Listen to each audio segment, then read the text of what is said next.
Good afternoon, everyone, and everyone who is gathered online with us today. Good afternoon, good evening, wherever you are, and whatever time it is. And welcome to Highlands United Church. My name is Will Sparks, and I serve the community that gathers in this place on a really regular basis to celebrate the gift of life. And I'm so grateful that we are able to do this in such a way that people in Italy, people in Ontario, people all over the world can come and gather and celebrate the life of Tony Ciccone, who passed away in Italy on November the 5th, 2021. Back when Tony died, there was a funeral mass held, and after which Patrick approached me with a desire to have another kind of gathering, somewhat less formal than the Mass, in which we could do more than ritually offer him into God's care, but also to share stories of Tony and really celebrate the details of who he was and what he meant and what his life meant to the people who knew him and who loved him. And given that we have the capacity to broadcast in this place, we said, absolutely. That's what we do here, is celebrate life and the gift of it. It would be our pleasure that this could happen today. So this is not a funeral mass. Rather, it's more like an old-fashioned wake, where we tell stories, and there may be some laughter, and there may be some tears, and we reach across the miles, the kilometers, across the continents, and come together to share those stories and give Tony a good send-off. We do not diminish the sacred rituals of life, but we celebrate the gift of it in all of its trouble and all of its beauty. So I invite you now just to take a moment, take a breath, and bring Tony to mind. Picture him in your mind's eye as you knew him, in a setting that was typical to your relationship with him. And let us hear from some of the people who knew him and loved him well.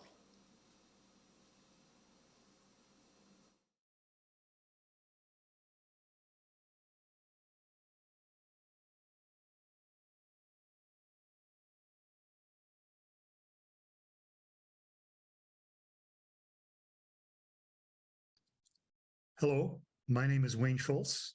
I want to speak about my friend, Tony Ciccone. Tony was my best friend for many years, ever since we were in public school together. There are so many things I can tell you about Tony that we did together. We traveled together over west to Vancouver. We traveled to Italy. We saw each other many times a year, usually, even though when we both started our working years, we were in separate communities. I would always visit his community, Timmins, because my parents were there, and I would see him 4 or 5 times a year. One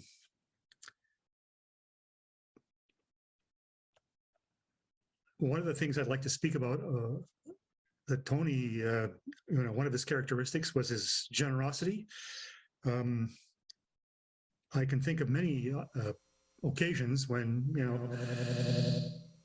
he would buy a gift for somebody or do something nice for somebody. When we were students at the end of high school, we traveled together out to Vancouver, and we stayed at his uncle's. He had a little nephew there, Mauro, and one day out of the blue, we hung out together, me and Tony and Mauro, a few times, and one day, even though we were students and not heavy with cash, He bought his little nephew a pair of shoes.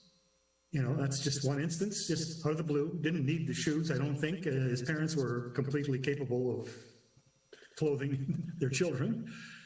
Many other instances.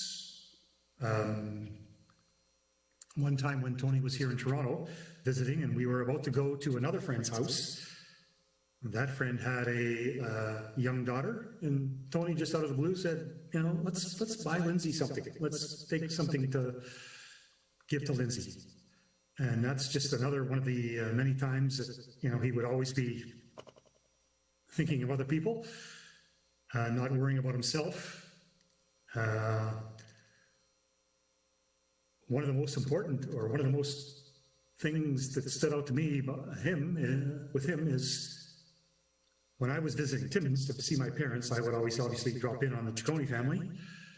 And usually, if it was a weekend, Saturday night, we'd go out. And on many of those occasions, when we went out, the bill came.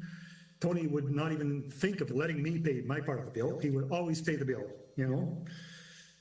So I can imagine he would do that with many other people.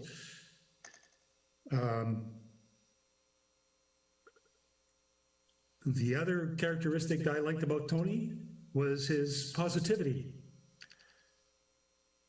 No matter, what kind of problems he had, he was always upbeat. He was always, let's do it, let's get it done. If I was down, he would be there to support me. When my parents died up in Timmins, he was there right beside me,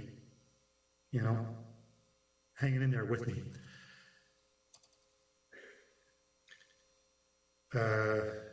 So I can only think of him as the best of all possible good friends. And, even with the problems he had in his life, he would be always upbeat. I have never, even in the last few years, we'd only see each other once or twice a year. We'd only exchange 1 or 2 emails a year. It was always upbeat. It's always, like, I'm going to do this, Wayne, let's go somewhere. Let's do something. And now the more I'm thinking about this, I can think of other generous things he did for people. I know on several of his trips from Italy to Canada, he would come over, he would be doing errands for people in Italy. He had a friend there who wanted to get a job here in Canada, and he handed out resumes for this woman.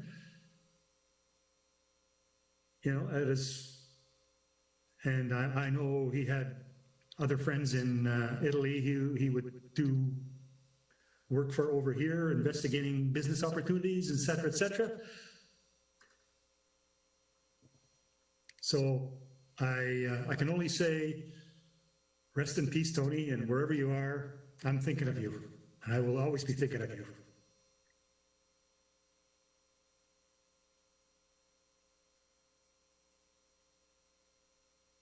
First, I'd like to thank everyone who is participating in this presentation to help Patrick, his family, and friends to celebrate Tony's life. I met Antonio Siriano, Tony Ciccone, in or about March of 1988, when I was approximately 28 years old and early into my second pregnancy, when I attended upon him for an interview to work as his secretary. Back then, we were all just secretaries, and immediately hit it off. And from then on, not only became employer-employee, but instant friends. His smile, quick wit, and sense of humor were infectious, to say the least.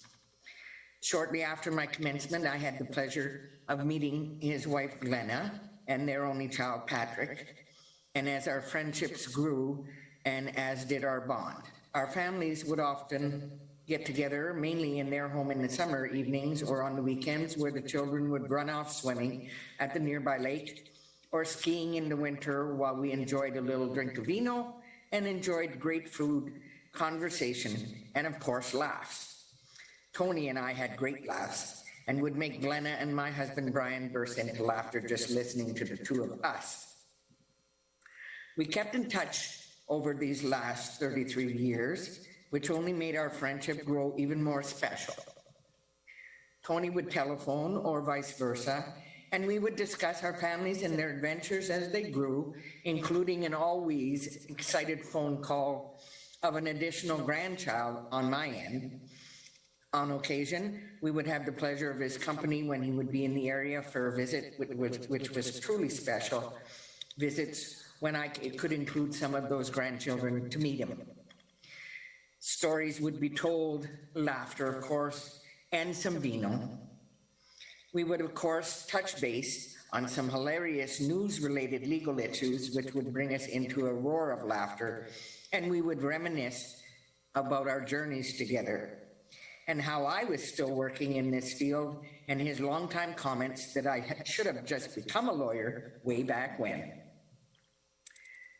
He was always curious, his curiosity about everything, and he finally found happiness in ceasing to worry about things which were beyond his or anyone's control. Tony was a loving, caring, and a dear friend who will be truly missed by myself and all my family.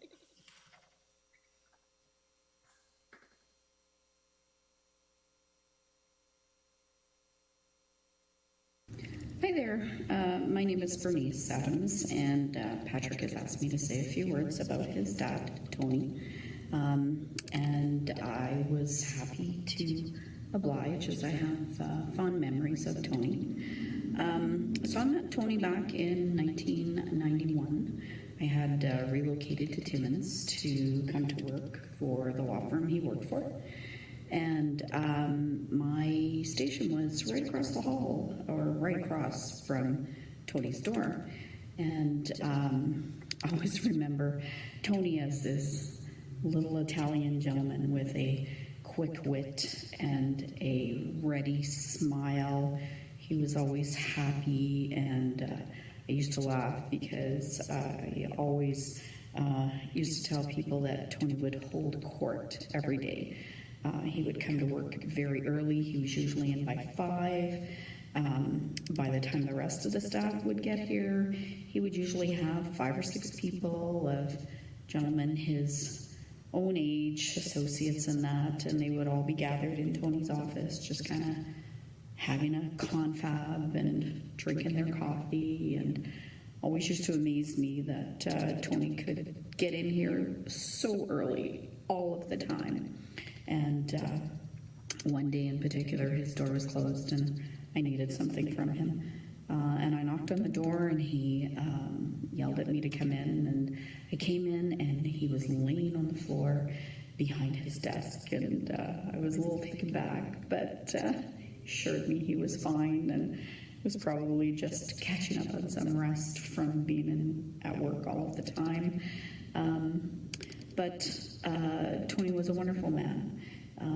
He got along well with people. Everybody liked him. Like I said, he always had a very ready smile and a laugh and a kind word for people around him, and always had a fond spot in my heart for Tony. So, Patrick, my condolences on the loss of your dad.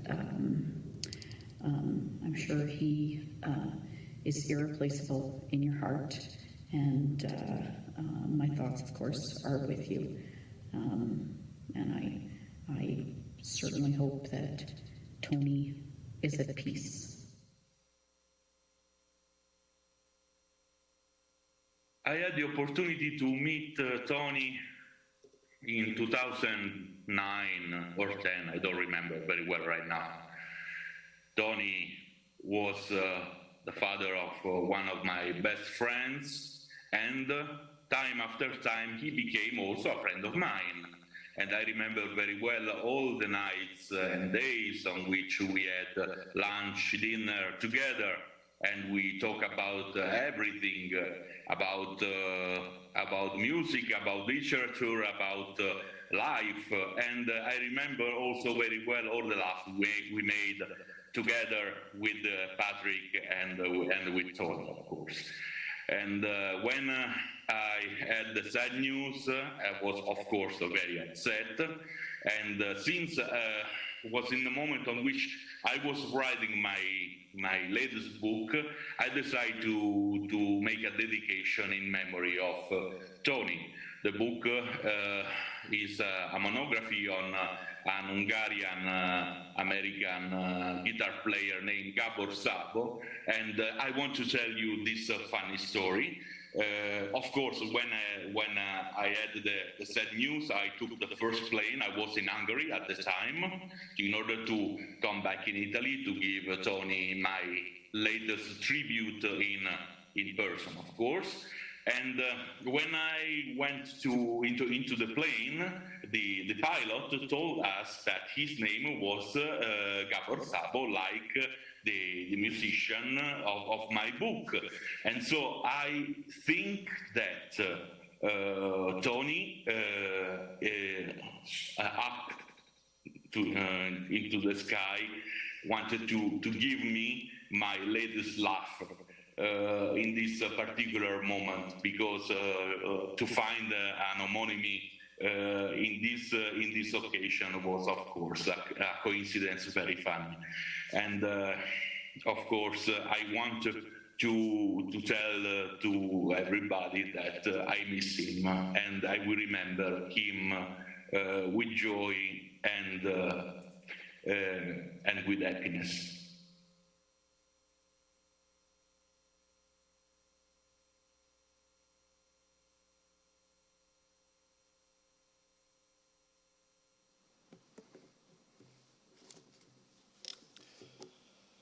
So just a premise before I get into it. It's a popular opinion that public speaking is considered to be the biggest fear in our modern world, meaning that what I'm about to do is thought to be scarier than death itself. I'm sure the humor is not lost on my dad. But anyways, on to my duty. Tony is no more. He has ceased to be, expired and gone to meet his maker. Bereft of life, he rests in peace. If he wasn't resting in an urn in Italy, he'd be pushing up the daisies. He shuffled off his mortal coil, run down the curtain, and joined the choir invisible. This, of course, is a paraphrase of the famous Dead Parrot sketch by Monty Python, one of the comedy gems that sent my dad and I howling with laughter no matter how many times we listened to it. How do you sum up an entire life in a few minutes? I could stand here today and list the many achievements that my dad accomplished in his life and distill them into something that would sound like wonderful father, loving husband, accomplished lawyer, full of life and friend to all. Don't get me wrong, these are all true. But to limit his memory to a list like this would not be doing justice to the man who chose to raise me, inspired me to be the best I can be, and occasionally would be a huge pain in my neck. We're in church. My dad, first of all, was human. An obvious fact for sure, but one that needs reminding. He was a powerhouse at earning money to support his family, but sometimes often better at spending it. He was categorical, insisting that deadlines be always met and only lesser men are ever late, unless it had to do with his passport or other things in his personal life that required precise timing. He was a gifted wordsmith, being able to cut or cure with the choice of a word, but sometimes relied on his silver tongue a little too much, as many a speeding ticket can attest to. He was never one to laze about. As we heard from the video memories, he was always going somewhere, doing something, always wanting to experience the world, never content to just sit and relax, unless it involved the sun and the beach. Then all bets were off. If human-lizard hybrids were ever a thing, my dad was a prototype. If he left me with one thing, it's the idea that you always need to challenge yourself. That may be one of the reasons he chose to marry my mother, and those who knew her know that's only half a joke. Sometime in the 80s, my mother decided that she wanted a fence in our yard to cover up the untidy yard that was our neighbor's. She asked my dad if she could have it built, and he, of course, agreed. During the day, I think she approached him twice for more money to build the fence, which he found curious, but knowing how adamant she could be once she had set her mind to something, he obliged. When he returned home, he found not a fence, but a 12-foot-high palisade, complete with steel cable reinforcements and cement foundations. I'm sure that his low opinion of municipal bylaw officers was caused in no small part by the bureaucratic nightmare that fence caused him. He was also a true wordsmith. He loved the English language and was very fond of poetry and literature. I grew up in a house that would just as easily discuss the merits of Paradise Lost and Shakespeare's Wordcraft, along with the latest Teenage Mutant Ninja Turtles episode or the latest Looney Tunes clip I had seen that Saturday morning. This is why I've chosen to read If by Rudyard Kipling at the end of my time here. It sums up perfectly all my dad stood for, what he thought a man should be, and for those who are familiar with the darkest part of our family's history, it mirrors what my dad went through in an uncanny manner and how he emerged from it, unbroken and proud. Besides his love for the English language, something he passed on to me, my dad was the kind of guy that understood the true meaning of the phrase, you need to laugh every now and then. No situation is too good for a chuckle, even if temporarily at someone else's expense, provided that they were in on the joke or that the joke was not purposely malicious. So, I hope you're up there laughing it up, Dad. And for the sake of his sense of humor, I hope you're enjoying it down there. Just in case. I say this in jest, of course, knowing that my dad did not necessarily believe in the paternal father figure that Christianity teaches us as God, while still allowing for a divine creator to exist. He accepted that A, the exact concept of divinity is too much for our tiny little brains to understand, and B, you never know, someone may have gotten it right. In all things, he was passionate and measured in the right amounts. I remember once, while viewing with him an infamous episode of Game of Thrones, the Red Wedding, for those who are in the know, how his reaction completely surprised me. Those of us who had read the books before the series was produced knew the scene well, and the internet was full of reaction videos depicting first-time fans absolutely losing their minds at what they were seeing. My dad watched the scene, and in a matter-of-fact tone just said, "Huh, well, that's something." My hopes of joining an internet fad were quashed that day. So many things flood my mind as I stand here. Places we saw, people we met, things we did, the music we enjoyed, and the comedy we loved. Monty Python's Always Look on the Bright Side of Life was almost the song I chose for the picture slide show that will follow, but it was a little too jarring and not in tune with the flow of what we're doing here. I encourage you all to listen to it on your own time, or any time you may think of my dad, almost as if to share a chuckle with him. For the 40 years I got to know my dad, the messages he made sure I understood were simple in the end. Be happy where you are, but excited at where you're going. Never settle, but don't chase fortune for fortune's sake. Anger is a luxury you can never afford, but don't underestimate the power of a good display of it. Always read something twice, once to read what is written, and once to read what isn't. And don't be a dick, unless the other person deserves to be treated like that. I was lucky to have him in my life, and his kind, jovial, and benignly mischievous nature will not be forgotten. I like to imagine him on some distant sunny beach, taking in the sun and enjoying the heat alongside my mother and our family dog.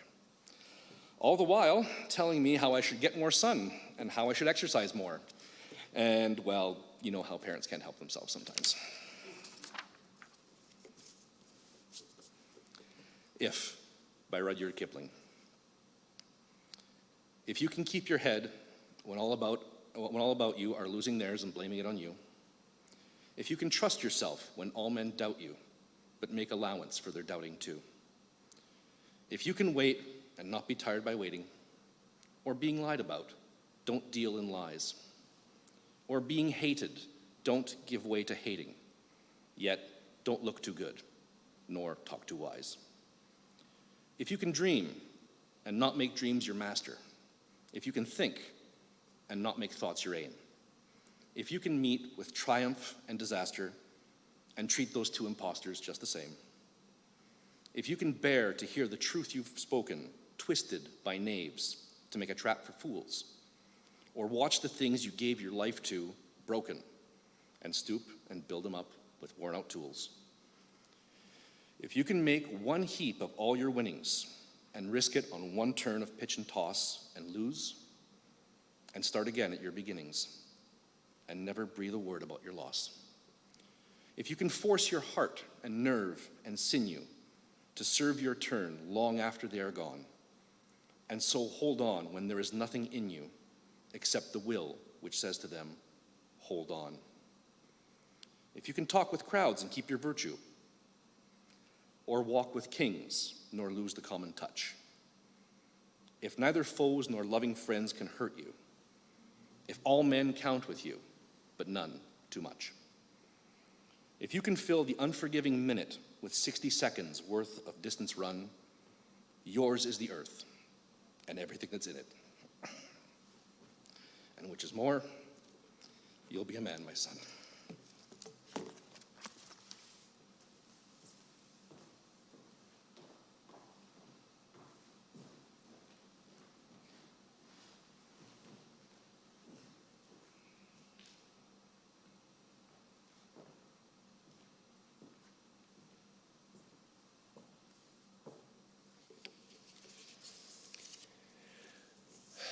Well, thank you, Wayne, and Liz, and Bernice, and Stefano, and Patrick.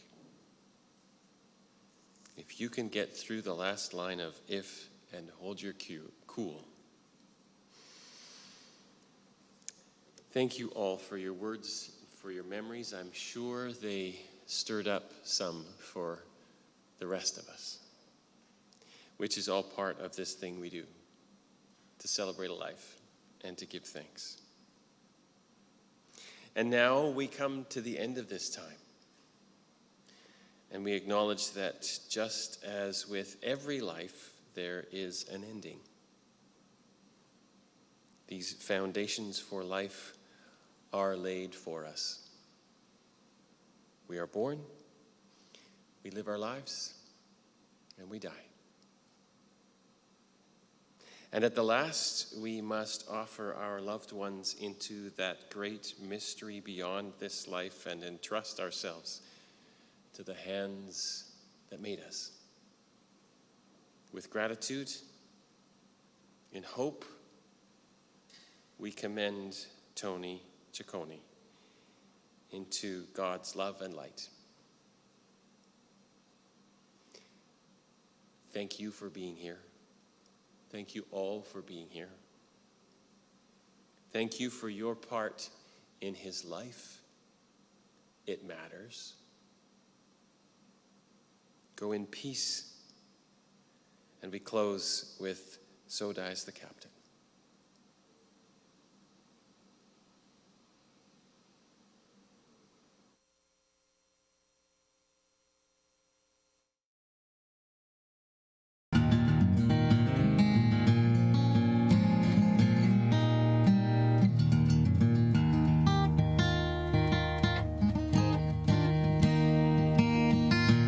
Not before been aboard a ship set sail, tended to my father's need.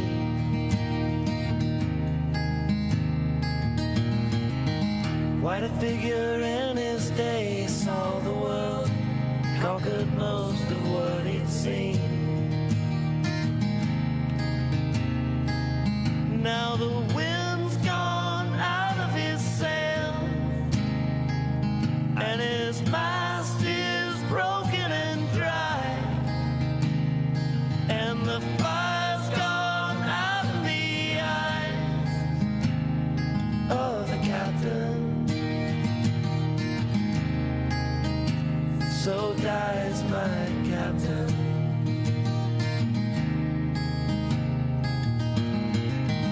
As a laddie heard the call and sailed the world, service to the crowning king.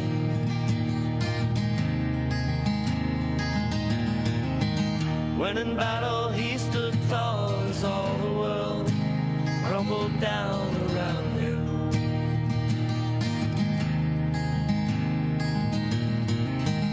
Later on he would recall a gentleman he buried on some foreign soil.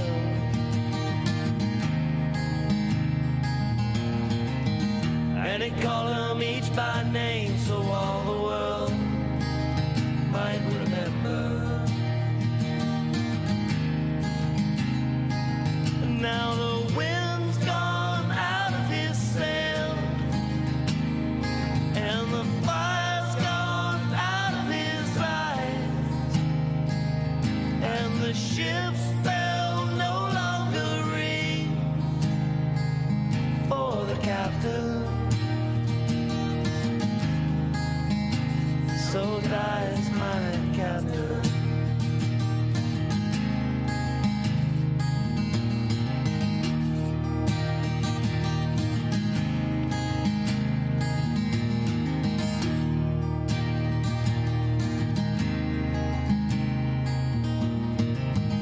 Finally free to see the world at last, a man seek my fortune.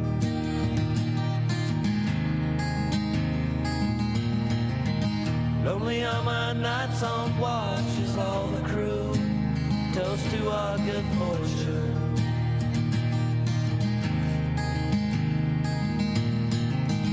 Can't recall a fantasy in all the world, clearer stars to guide them.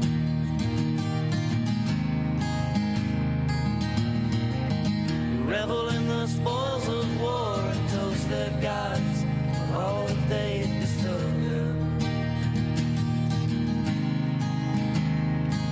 And now the winds come into my sails, and it guides me forward and true as the breath my father once drew. So dies the captain, and his blood burns hot in my veins, and his fire burns bright in my eyes. Though the ship's bell no longer rings for the captain, so dies my captain.